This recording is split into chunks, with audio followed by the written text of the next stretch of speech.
Rajouri garden की last metro. रात के 12:17।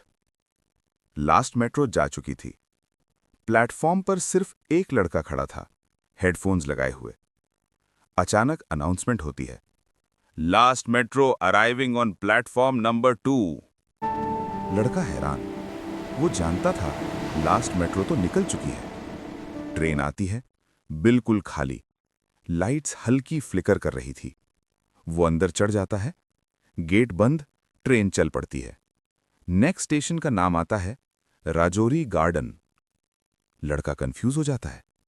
ट्रेन घूमकर वही स्टेशन वापस आ गई थी। इस बार प्लेटफॉर्म पर एक औरत खड़ी थी, सफेद सूट में। उसका चेहरा नीचे झुका हुआ। ट्रेन फिर चलती है। Announcement, next station Rajouri garden. अब लड़का डर जाता है। वो औरत धीरे धीरे उसकी तरफ मुड़ती है। उसका चेहरा नॉर्मल नहीं था, आंखें बिल्कुल काली और मुंह से सिर्फ एक लाइन, जो लास्ट मेट्रो में चढ़ता है वो घर नहीं जाता। लाइट्स बंद, तेज चीख। सुबह 6 बजे रजौरी गार्डन स्टेशन के सीसीटीवी में सिर्फ एक चीज दिखती है, खाली ट्रेन और प्लेटफॉर्म पर एक एक्स्ट्रा पड़ा हुआ जूता। कॉमिक टाइटल, गोपीगंज का खौफनाक 57 मिनट। गोपीगंज के चौराहा पर दोस्तों के बीच बैठा वही नौजवान। हम कठेरिया हैं, भूत प्रेत से नहीं डरते। हवेली का भारी लोहे का दरवाजा खुला। हाथ में टॉर्च लिए अंदर जा रहा है। वो थोड़ा मुस्कुरा रहा है और सीटी बजा रहा है।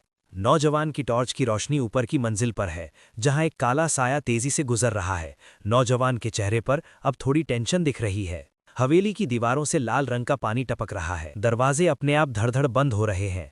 नौजवान पसीने में तरबतर है। उसके कान के पास एक साया बोल रहा है, कठेरिया, भाग जा यहां से। अचानक सामने से एक बिना सर वाला भूत तेजी से उसकी तरफ लपकता है।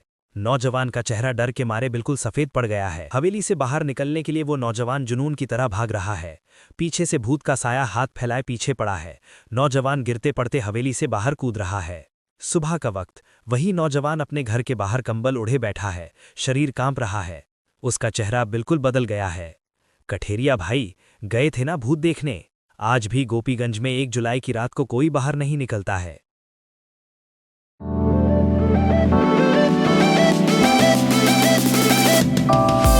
मुंबई का सबसे भयानक जगह, रात 12:30 के बाद।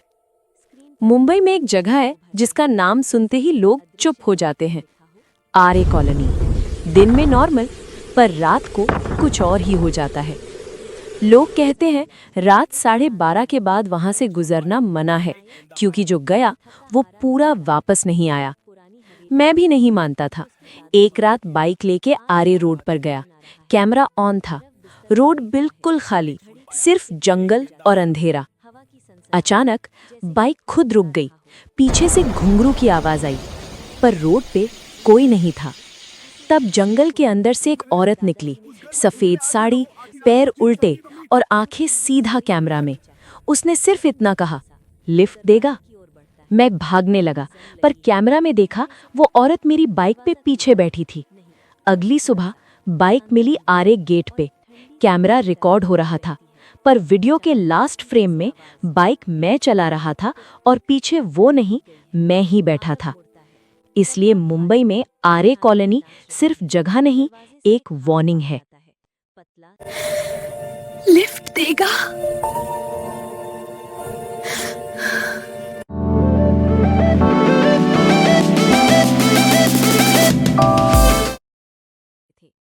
गांव में अगर कोई पीछे से कंधे पे हाथ रखे, पलटना मत। मेरे गांव के किनारे एक बंद घर है। दरवाजा हमेशा खुला, पर कोई रहता नहीं।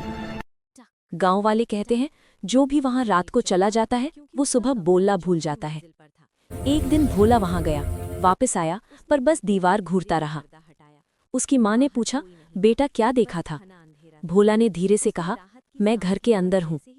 सब डर गए, क्योंकि भोला बाहर खड़ा था और आवाज घर के अंदर से आ रही थी। अचानक बंद घर का दरवाजा बंद हुआ और दीवार पे लिखा दिखा, जगह कम है। आज भी वो घर खुला है और गांव में लोग कम होते जा रहे हैं।